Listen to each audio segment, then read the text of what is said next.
que mon père a sauvé. Hein. Alors, dans la nuit du 5 au 6 juin, au lever du jour, on est venu chercher André-le-Duc pour constater qu'un premier parachutiste, le lieutenant Norman Poole, une fois largué, s'est trouvé dans un arbre au village dit l'Abbaye. C'est alors que mon père s'est préoccupé de le cacher. Un autre parachutiste, James Falls, se trouvait dans les marais pas loin du château de Montfort, avec 4 autres parachutistes qui ont été largués malencontreusement à cause du vent, parce qu'ils étaient prévus être largués sur 40 ans. Et 40 ans n'est pas très grand. Alors, ces parachutistes étaient chargés d'une mission particulière, risquée, qui leur était confiée. En tant qu'éclaireurs, ils appartenaient à l'opération Titanic, le grand bluff des Ropers. Poupées remplies de sable et de paille parachutées, munies de charges explosives à retardement, afin de leurrer l'infanterie ennemie quand elles arrivaient à terre. Voir le jour le plus long, c'est très explicite. Norman Poole fut le premier parachutiste par erreur au gré du vent qui a été largué comme tous les parachutistes chargés de cette mission. Les différents noms qui suivent dans l'ordre appartiennent en premier, donc comme je disais tout à l'heure, Norman Poole, James Falls, Earth Glen, Jack Spencer, Meriwether, Irlande, Saunders de l'Écosse et Dawson aussi, Scotland. Et d'autres fugitifs américains furent rapatriés, pris par mon père, par la suite, qui les a cachés ensuite avec donc les parachutistes anglais. Donc nous avons Dick Cobray dans les USA, Fletcher, USA, Vernon Thomas, USA, et Robert Montgomery, USA.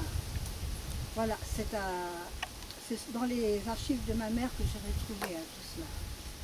À l'aide de ses coéquipiers, André-le-Duc cache les parachutistes dans une oseraie en bordure des marais, pas loin du château de Montfort.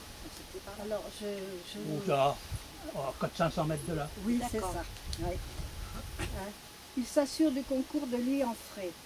Chef du service pension de la marine repliée de Cherbourg, entre autres, il y avait donc M. de Gouville dont parlait Philippe tout à l'heure.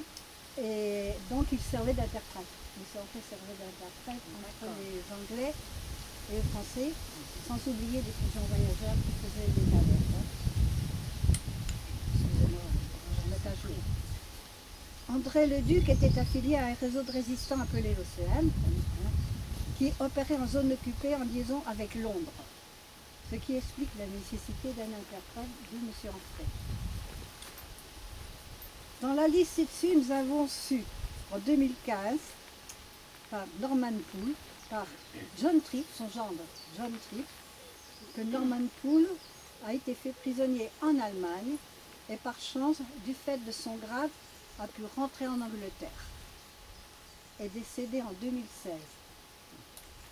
Et John Tripp est venu nous voir un an avant. J'ai vu des articles de journaux.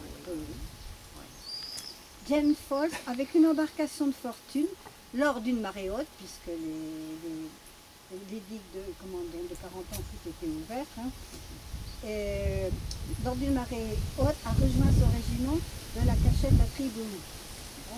Il s'est fait une barque de fortune. Ils étaient deux. Mais où est-ce qu'il est allé à partir de Il est parti de là, ici, parce que comme la marée était haute, il a pu naviguer. Ah, jusqu'à Triboulet. Oui. Nous avons revu Jack Spencer dans les années 50. À ce jour, nous avons appris qu'il était décédé.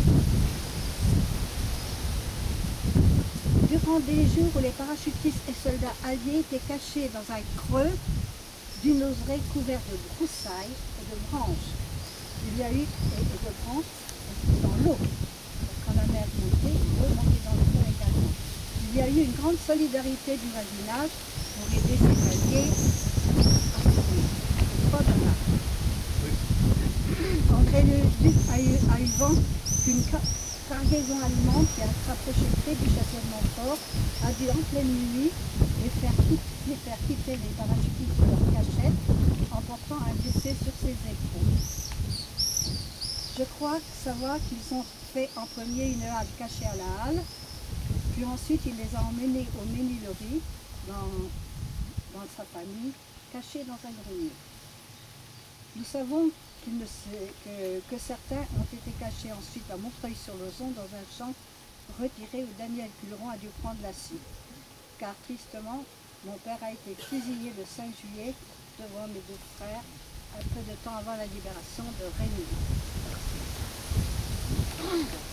Et donc, ils ont été expédiés à Montreuil dans le petit bois. Ah oui, Ils sont revenus à Remilly, ça en me vignette. Et Ah donc, oui. ils fait prisonnier aux vignettes. Ah, chouette. Ah oui, ah oui. Ce qui va être terrible, c'est un chien, par exemple. C'est le lieutenant anglais, c'est un lieutenant qui est toujours tout seul, qui n'est jamais avec les autres. Ah oui, Et qui sont montés dans un arbre. oui c'est Ah, ça. il était guetteur. Et il faisait tomber des petits cailloux Ouais, oui, Pour faire- quand on allait le voir, on allait faire- souvent porter du ravitaillement. pour faire signe qu'il avait Et été ils là. ont donné. Ouais, ouais. C'est ça, hein, il y avait un petit caillou Ouais, qui parce- tombait dans une gamelle Ah oui, pour signaler qu'il y avait peut-être du danger ou d'accord. ouais. Et ils ont quitté la Montfort parce qu'il y avait deux officiers allemands qui avaient passé à 10 mètres de leur cachette. Alors ils ont eu Imagine. peur, ils sont partis, c'est là qu'ils sont partis à Montreuil, milieu de Montreuil, Oui, et ils sont revenus, ils voulaient se rapprocher des lignes, ils sont revenus à Remilly, ils ont été faits prisonniers dans la maison à Poitiers, là, le fils qui a été ah tué, oui, ah, ses ouais. parents. Ah, d'accord. Ouais.